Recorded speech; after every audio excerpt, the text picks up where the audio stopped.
Hello students, welcome to IFS और toppers interviews की इस सीरीज में सीधा हम चलते हैं राजस्थान के धौलपुर जिले की बाड़ी तहसील के नीरज कुमारी से मिलेंगे हम।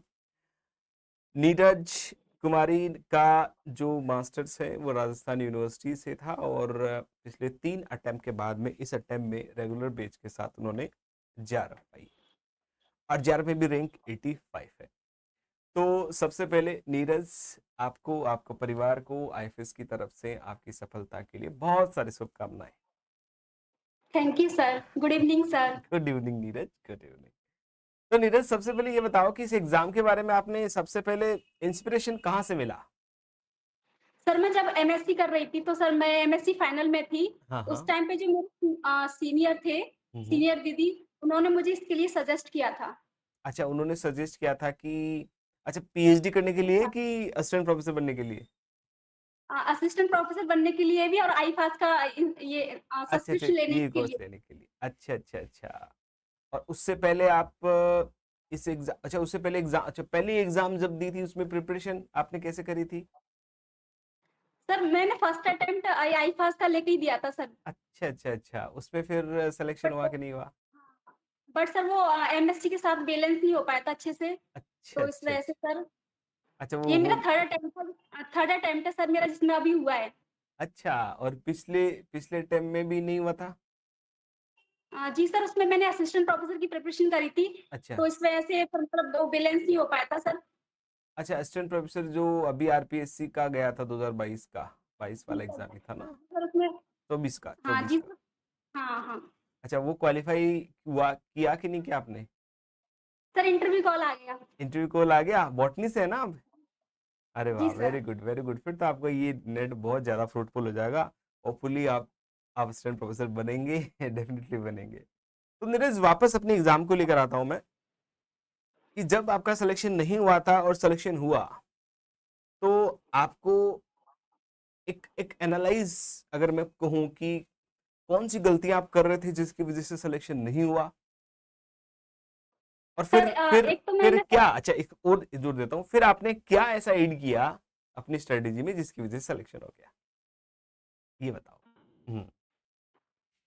सर एक तो मैंने पीवाईक्यू नहीं करे थे। अच्छा, पहले पहले में पीवाई क्यों नहीं किए थे आपने? जी सर। अच्छा अच्छा अच्छा, हाँ फिर?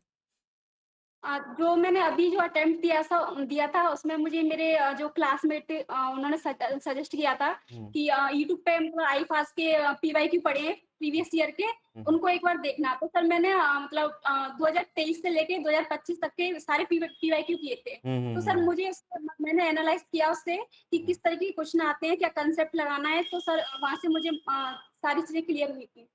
अच्छा, फिर पीवाईक्यू के साथ आपके क्वेश्चन भी सॉल्व होते गए। अच्छा, पहले में आपने पीवाईक्यू सॉल्व नहीं किया। अच्छा, नीरज, आपने नोट्स कैसे बनाए अपने इस एग्जाम के जी लिए? सर मैंने हैंड नोट्स बनाए थे आईफास से। अच्छा, हाईफाई से बनाए। अच्छा, आपके कॉलेज में, यूनिवर्सिटी में जो डिपार्टमेंट से आपने जो प्रिपरेशन करी थी उसके नोट्स कैसे सर रिलेट करते थे? हाँ, जो क्या सर? यूनिवर्सिटी मास्टर्स में जो आपने नोट्स बनाए ना, है ना, होता है जी कि अपन सर। उनको भी ऐड करते जाते हैं अपनी प्रिपरेशन के साथ, वो भी ऐड किए थे आपने? हाँ सर, वहाँ से भी हमारे जो हमारे प्रोफ़ेसर थे वो पढ़ाते थे, वो भी वहाँ पे कहीं न कहीं मतलब जो काम आता था हमारे सारा जो भी पढ़ाते थे वो। अच्छा और अच्छा। प्लस आईपास के जो नोट्स बनाए थे, हैंड नोट्स वो। हम्म। और आईपास की पीवाईक्यू की बुक भी थी, वहाँ हम्म। से पीवाईक्यू क्वेश्चन प्रैक्टिस भी किए थे।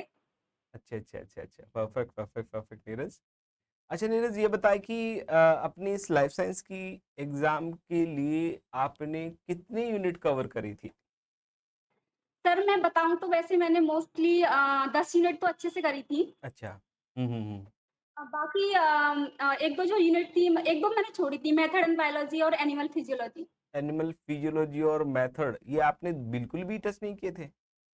बिल्कुल, तो सर मैंने थोड़ा ऊपर-ऊपर से देखा था कि 2 मार्क्स का नंबर आ जाए, मतलब 2 नंबर का क्वेश्चन आ जाए तो मैं उसको अटेम्प्ट कर लूँ। अच्छा अच्छा, उसको अटेम्प्ट कर लो। जी अच्छा, आप सर। रिवीजन रिवीजन कैसे करते थे नीरज? सर मैं रिवीज़न तो सर मैंने इतने किए थे, काफ़ी रिवीज़न किए थे मैंने। मतलब कैसे करते थे, क्लास के साथ के फिर टाइम लगाकर कैसे करते थे? जैसे सर रिवीजन क्लास भी में हो तो गया, मुझे नोट्स भी बनाने हैं, पीवाईक्यू भी डिस्कस करते हैं, क्वेश्चन प्रैक्टिस भी करते हैं, कैसे करते थे आप? सर मेरी कोचिंग तो कंप्लीट हो गई थी, हम्म। पहले ही हो गई थी, लेकिन मैंने सर अभी जो रिवीजन किया था, हम्म। तो रिवीजन के लिए मैंने अपने hand notes, short hand notes जो होते हैं वो हम्म। बनाए थे। अच्छा अच्छा। और सर मैंने कम से कम रिवीजन तो 6-7 कर लिए होंगे। अच्छा, परफेक्ट परफेक्ट परफेक्ट। हाँ, दो बार, एक बार आप पहले नहीं हुआ, दूसरी बार हुआ तो रिवीजन ऑब्वियसली बहुत ज्यादा स्ट्रांग हो जाता है। अच्छा नीरज, एग्जाम में आपने पार्ट सी को, पार्ट बी को, पार्ट ए को कैसे कैसे किया? सबसे पहले कौन से पार्ट को अटेम्प्ट किया था?